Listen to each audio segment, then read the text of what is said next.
Chapter 15. The Library of Doom. How can a library be full of doom, thought Larka. How silly. Larka was someone who liked to make an entrance. That way she would always be noticed. So she swung open the library doors dramatically. Whoosh! Only to find herself completely ignored. The elderly librarian was slumped at a dark wooden counter with a huge tin of biscuits. A sign on her desk read, Miss Dunk, the cruel school librarian. She was far too involved in dunking biscuits in her tea to notice Larka's entrance.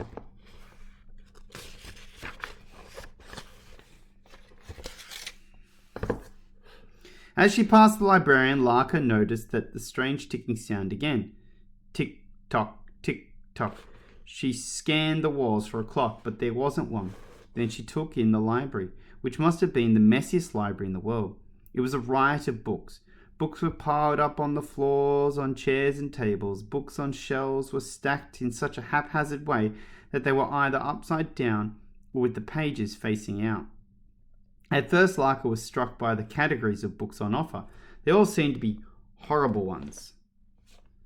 Medieval torture, gory stories, ogres of old, deadly animals, werewolves, ancient curses, great graveyards, ghosts and ghouls, vampires, blood and guts, evil rules of the world, beasts of the deep, things that go bump in the night, horror, and more horror, stories that give you willies, hideous beings, mythical monsters, yucky stuff, yuckiest stuff. There were no joke books or funny books or books full of cute pictures of puppies or anything like that. Instead, there were shelves and shelves of books that would give the children of the cruel school nightmares. The titles themselves were appalling enough to have you fleeing the library in fear. A Spotter's Guide to Spots, Socks That Kill, Miss Gibbler's Guide to Gabber. Knowing everything you ever wanted to know about foot cheese, but we're afraid to ask. Monsters that eat children for breakfast, lunch and dinner. The world's smelliest bottom burps. A scratch and sniff book. Maggots on toast and 100 other mouth-watering recipes by Miss Rank. Beautiful paintings of steaming cow pats. Mr. Digit's Easy Guide to Counting to 10. Mysterious disappearances at the cruel school. Larka began browsing the shelves looking for a book, any book that would not give her nightmares. Needless to say, she couldn't find a thing. Just then the doors swung open and the littlest kid in the school hurried in. Bug. The boy was sweating profusely and looked gravely ill. He darted behind some shelves and installed himself out of sight. Larka peered round the shelves to see him, slumped on a pile of books, his little legs not reaching the floor. Despite his small size, he was holding a weighty red leather-bound tome, which was nearly as tall as he was. In gold lettering was the title of the book, The Most Villainous Villains in the History of Villainy. The unusual thing was that Bug was holding the book the wrong way up, so the writing was upside down. He made sure the book covered his face so no one could see it was him. What are you doing in here? Asked Larka. Go away, he hissed. No, I asked you a question. I'm meant to be in detention again, but I'm hiding in here. It is as bad as everyone says? Yep, I had one yesterday too. What happened? I don't remember at all, he replied. Bug was all sweating profusely and loosened his collar to try to cool down. It was only yesterday. I know, but I can't remember anything that happened other than walking through the door. Everything after that is a blur. That is weird. I had this nightmare last night that I was blazing through the sky on fire. That is weird too. What is also weird is that I've been feeling super hot all day, like I'm burning up. He fanned his face with the book. You don't look well. Shouldn't you be in the sick bay? The boy snorted. No, thanks. The sick bay at the cruel school is there to make you sick. I'm going to hide out here. No, please, just bug off. Why are librarians so tall? Because they have so many stories. Bog off. Why did the librarian fall down? She was in the non-friction section. Bog off. Where does the library keep books about Bigfoot? The large print section. For the last time, just bog off. All right, just trying to lighten the mood, replied Larka, before walking over to the far side of the library. She loitered there for a while, leafing through a book on boogies before she heard a sizzling noise. Bug, she called out, running over to see what was going on. Bug had a look of deep distress on his face. It was a similar look to the one you have when you desperately need the loo but don't think you're going to get there in time. Are you all right, Bug?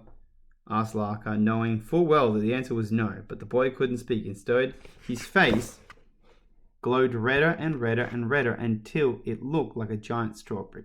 What's going on, Bug? She pressed. Tell me, please. Still, he couldn't answer, but there was a terrible look of dread in his eyes. It was as if he had desperately wanted to tell her something, but just couldn't get it out. As his face glowed as hot as the sun, he dropped the book he was holding. Donk! Larker's eyes flushed over to where the librarian was sitting, but Miss Dunk was too busy dunking to notice anything amiss. Bug fell off the stack of books he was sitting on and began convulsing on the floor. Smoke was coming out of his ears. He looked as if he was going to explode. Chapter 16, The Exploding Boy. Bug, yelled Larker, trying to pull the boy to his feet. Then the strangest thing in the long list of strange things happened. Flames started to fly out of Bug's behind. Fizzle, fuzzle, fuzzle. What's happening, Bug? Cried Larker as she held him up. She called over to the elderly librarian. Miss Dunk, help! But Dunk didn't look up from her dunking. Now the heat was coming off the boy was like that of a furnace. Then Bug's feet lifted off the ground.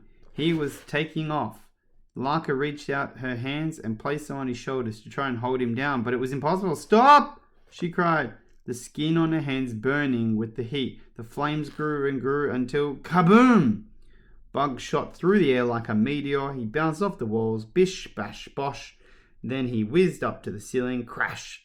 Smashing through the roof of the library, Larker took cover under a mighty encyclopedia of monsters as debris fell to the floor. Crumble!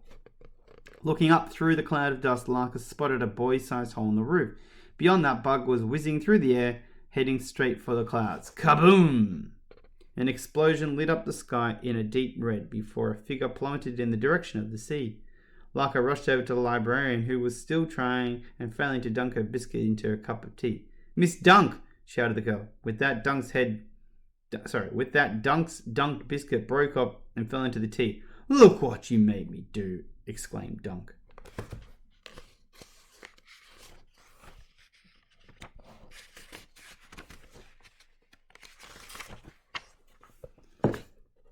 Miss, spluttered Larker, I thought you ought to know. Know what? A boy just exploded!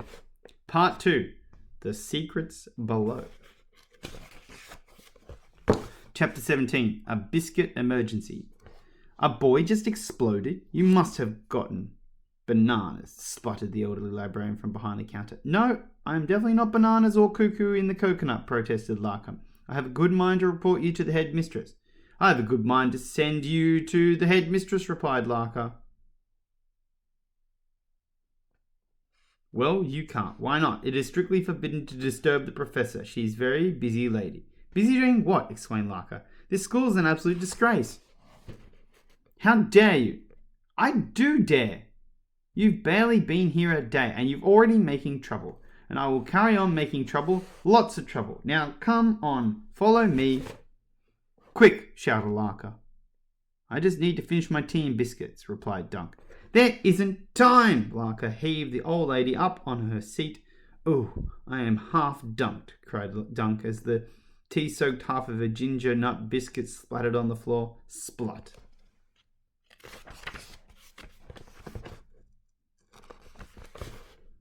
Trying her best not to trip over the random piles of books, Larker hauled Dunk out of the library's tall double doors. Bosh! Then they all but tumbled down the steep stone staircase. Donk, donk, donk. Finally, they reached a patch of shrubland that doubled as a playing field for the school. Now there were just a few glowing embers floating through the air, and they snuffed out as they settled on the sea. Well, child, huffed Dunk, where is this exploding boy? Larker replied, He exploded, miss, so he's, well, not here anymore. Perhaps you just heard the volcano rumbling. No, it wasn't that. It was an exploding boy.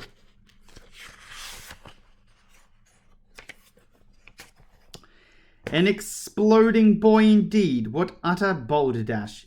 If it is balderdash, why is there a great big hole in the roof of the library? Is there? Yes, come on, exclaimed Larker. She grabbed the librarian by the hand and dragged her back up the stone steps. Not again, complained Dunk. But when they returned to the library, the strange thing had happened. Right where Bug had been sitting, there was now a huge rock.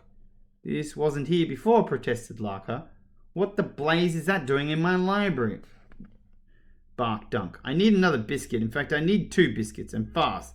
This is a biscuit emergency. Just then, a bird-like figure fluttered in from behind one of the bookshelves. Her black gown swept behind her wings. Flutter. Well, I never, if I am not mistaken, this is a meteor, she announced. The sound of her voice sent a shiver down Larker's back. It was like the hiss of a snake. Ooh, Doctor, cooed Dunk. I didn't see you hiding there. Okay, well, that's the end of today's reading, and next week we will look at some more. All right, bye for now.